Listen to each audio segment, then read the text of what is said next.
It's been a long time. Stop. It's been a long time. Yeah, come on. Take this from me. Yeah. Hey, yo, it's my life, my time, my rights, my rhymes, my grind, my struggle, hustle, sweat in my blood too. A predator smells fear, and I smell a lot. My competitors fled scared, cause they smelled I was hot. I want it all. Excess, the sex, much success, stress sucks. I want it all, no less. So come on.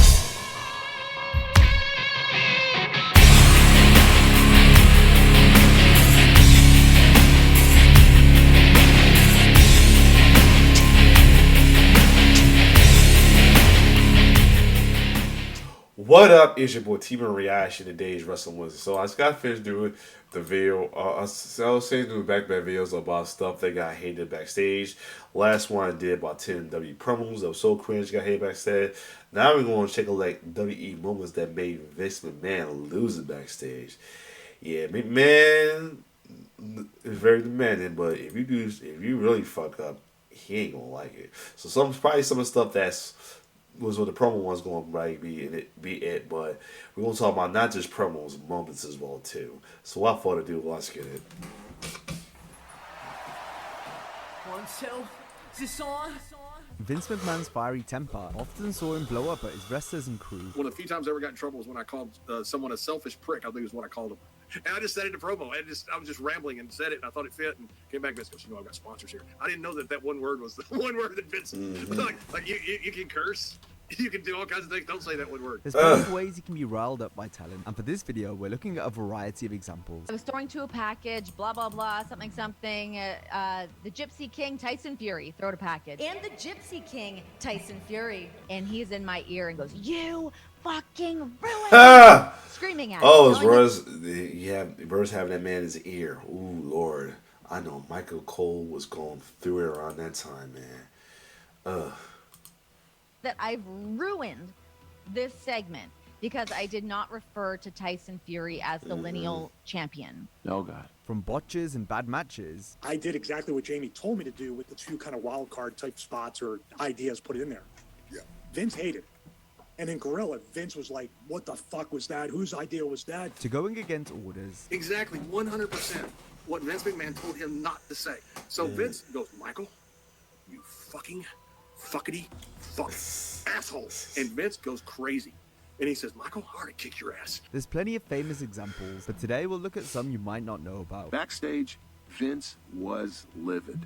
I had done my part, but didn't want to be anywhere near Vince, who was still fuming. As we list 10 wrestlers who made Vince McMahon furious. I won NXT, and that was supposed to be my moment. Yeah. I got jumped by the other 7 guys, and nobody told me that was coming. Wow. So Vince called a hit on me on national television. On the Raw after WrestleMania.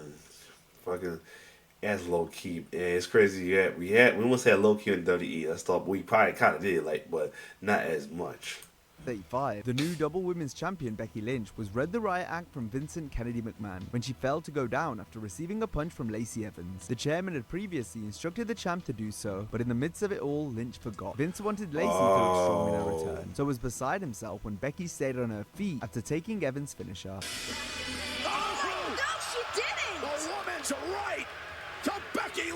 In her book, Lynch reflected on getting chewed out by the boss after coming back through Gorilla. What the fuck was that? Vince asked me. Oh, Why the Lord. fuck did you no-sell it? You fucked everything up. When I tried to explain myself, he yelled at me, you're not fucking listening to me.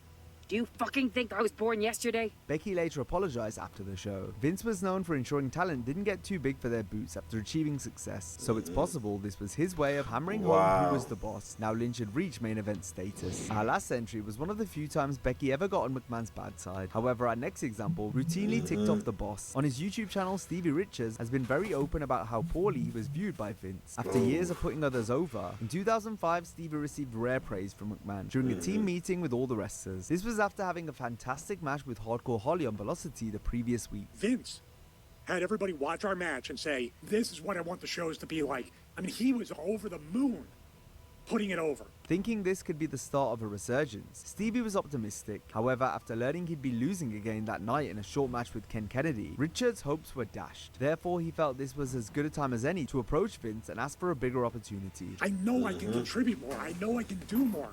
And he goes, you know what? I'll look into it. This was my mistake. I go, but Vince, you own the company. Who do you have to ask? Right. Probably buried once again. He goes, you know what, Stevie, that's a good point. And he goes, I'm going to think about it. And I go, I appreciate you coming in.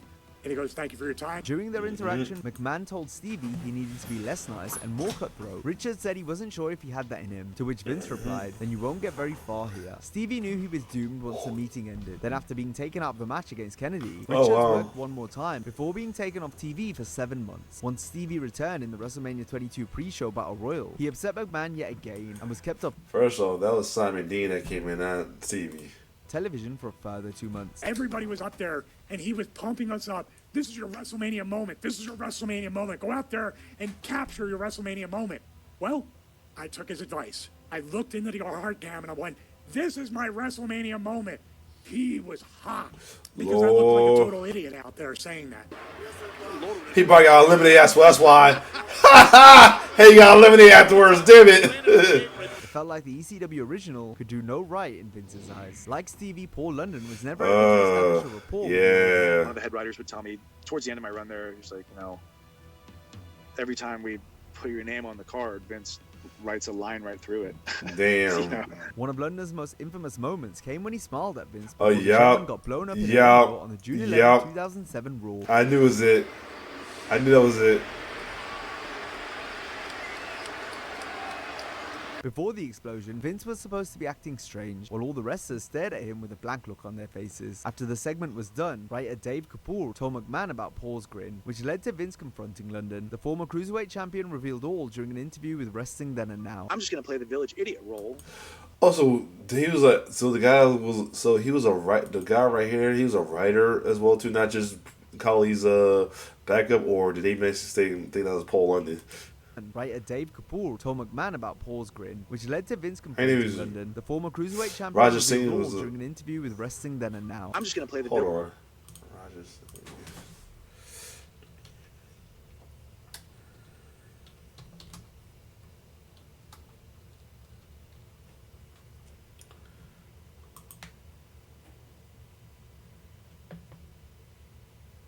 Hold on a second. Yep, that's him. Roger Singh. Roger Singh. That's his real name. I knew he was a writer I knew he was a writer. Okay, that's why he's really brought it out to just be a manager. He's a writer for WWE. Wow. Village idiot role. Put a big smile on my face and be like, well, whatever is happening here, it's not this dummy. We did it 9 or 10 times. He looked in my face each time. Each time I had the big old grin on my face. He said, why were you smiling? I don't know, because I don't know what's going on. Like, whatever is going on, like, you don't kill the dummy, like the village idiot. Like, I don't know. And he's like, I don't get that. I don't get that. And he walked off. He was so just upset and bothered. I felt like, God, this is the most fragile billionaire I've ever met. Paul actually did the same expression again on the August 6, 07 Raw, when McMahon recreated his long walk from 2 months prior. Yeah. Unlike before, this time the smile was in the script. See, keep that smile on your face. London had previously rubbed McMahon the wrong way after the high flyer was banned from doing his finishing move off the top rope in 2004. The chairman was worried about potential injuries. Then when Paul pleaded his case, Vince fired back in a way that left the cruiserweight bemused. London discussed their interaction on the Cafe de Rene podcast. So of course I was going to stand up for myself, and I was like, you know, excuse me, sir, like I just don't understand where you're coming from with this. He was like, oh well, you know, like I don't want guys getting hurt and going off the top. You see the reaction, like the people, like, you know, they popped. Exactly. It's not about what the people want, you know. It's about guys getting hurt. I said, well, typical Vince. And nobody's going to do this move. His is my finisher. And then he looked me dead in the eyes and he goes, "Oh, so you want us to make an exception for you?" And I was like, "That's kind of what." That's Renee Dupree. Let's now highlight a few select botches that enraged the chairman. On the July 21st, 2003 Raw, Kane was set to continue his monstrous rampage after unmasking by tombstoning Linda McMahon on the stage. The production crew were told to cut to a side angle upon impact. That's because the Big Red Machine was going to make sure Linda's head came nowhere near the floor to protect her as much as possible. During rehearsal, I told everyone around me, especially the camera crew, not to shoot the pile driver directly, but to shoot it from a different angle. I told them that I was going to make sure that Linda's head missed the floor by a good 2 feet or more. I would never take any real chances with her safety. The live shot clearly shows there was no contact because the television truck didn't cut away quick enough. Yeah. Vince was absolutely fuming at the production botch, which Kane revealed in his book. Backstage, Vince was livid. You could see in his face that he was mad. Not at me, but at the production crew.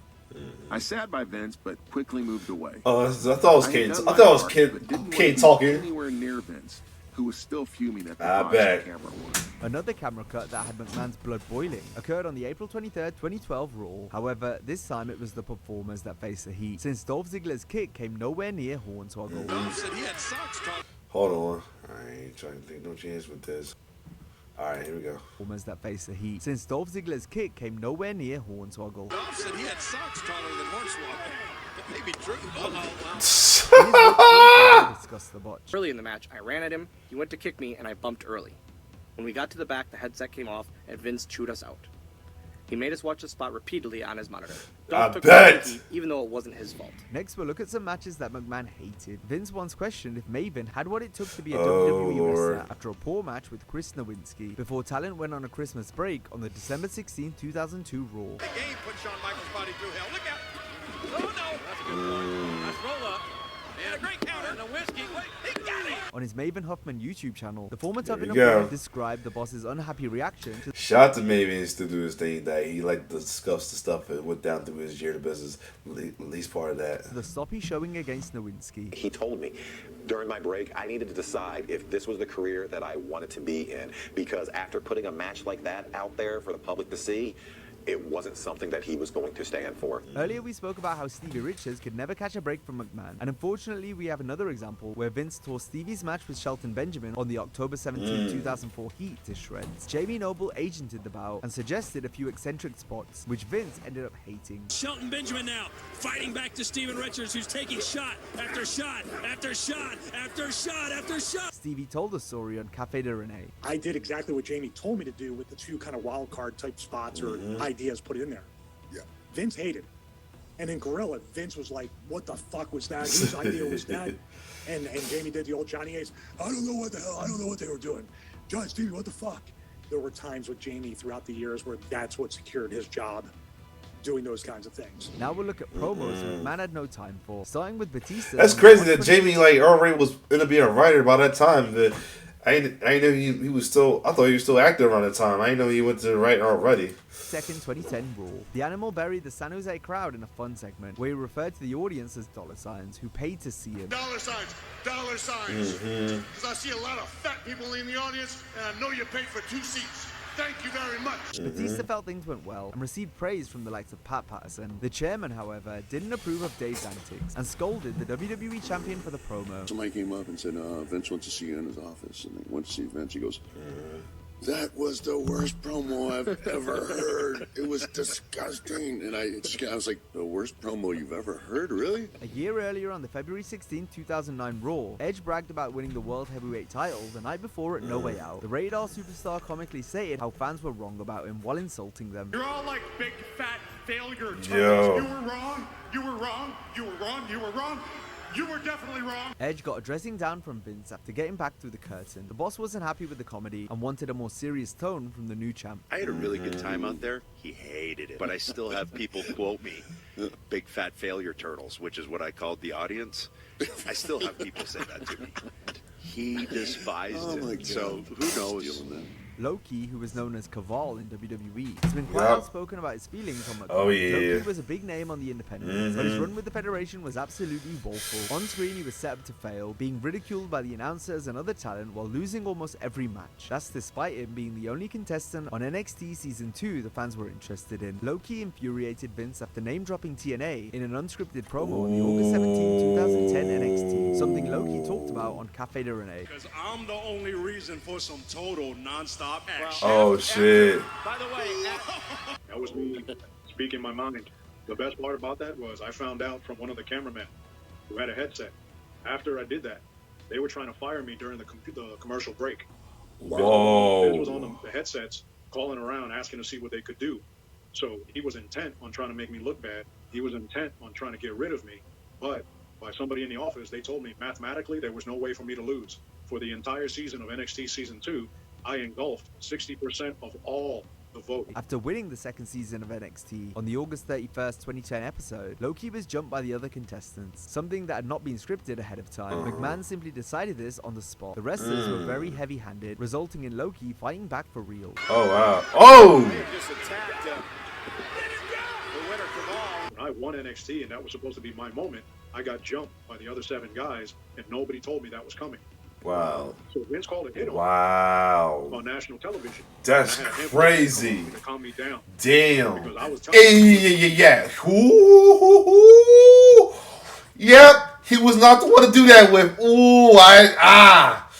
They lucky they came out. Yeah, they are kind of lucky they came out alive. If you know the hard hitting of Low-Ki, they're lucky to come out alive. That's all I'm gonna say. Or with their brain still in their head. Cause if you know about Low-Ki and his hard kicks, oh yeah.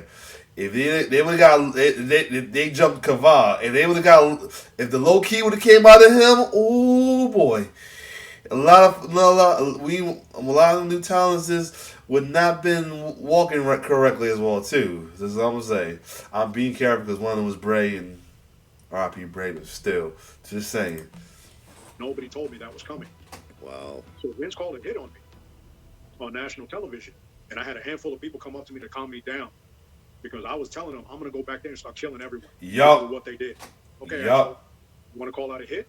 You sure that's what you want? Few, if any, felt the wrath of Vince McMahon more than Michael Cole. For Of 25 course. years, Cole had the boss giving Of him directions course. over the headset, where oftentimes the chairman would be screaming and swearing. Hey, Vince, do you want me to say that every time? Because I said it a shitload of times. Yes, sir. Yep. Okay, you got it. Thank you. We never actually got to hear these tirades, but there's been numerous stories over the years about them. Hey, Kev, Vince said I didn't mention Cena. Thought I did, but...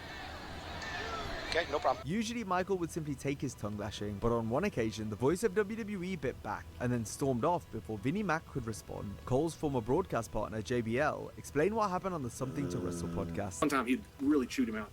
Michael walks into Gorilla and he has his finger out of his holster and he's pointing at Vince and he's telling him he is a professional. Don't you ever say that shit to me again. I will walk out of here. And he reads Vince McMahon the freaking riot act. Okay, Michael Cole. Something you don't do. If you get Vince alone in his room and you read the riot act, he has no issue with that. You do it. That man bows up. Okay, Michael Cole has some heart. Something you don't do. And Vince looks up at me and goes, "What's he on about?" I go, "I don't know. I guess he had a bad night." And Vince goes, "God damn, fuck." Bradshaw also tells a story where Vince wanted to fight Cole after Michael accidentally went against the directive from the boss. Cole was told not to mention that Sim Snooker, aka Deuce, was the son of Hall of Famer Jimmy. After Michael mistakenly said this, McMahon went ballistic, to the point where JBL thought Vince was going to come out to get at Cole while the match was still in progress. The kid tags in, and Michael Cole says, "In comes Jimmy Snuka's son." Exactly, 100% what Vince McMahon told him not to say. So Vince goes, "Michael, you fucking fuckity fuck." And Vince goes crazy. And he says, "Michael, I ought to kick your ass. No, I ought to fire you. No, I ought to fire you, then kick your ass." Now he's negotiating with himself about what order he's going to do things to Michael. And then finally, about 20 seconds later, or it would seem like 20 minutes, I mean, whatever it was, Vince comes back on and he goes, "I guess Kevin Dunn had smartened him up or something." Vince goes, "Ha ha. Guess I overreacted." Carry on. And Vince thought it was funny. Now, if you enjoyed this video, be sure to check out. Yeah, just wanted to check a minute ago, but yeah. Damn. Michael Cole with some heart. I love it. Other than that, this was a cool video. If you like my reaction, like, share, subscribe on your channel. It's your boy T-Bird signing off. One love.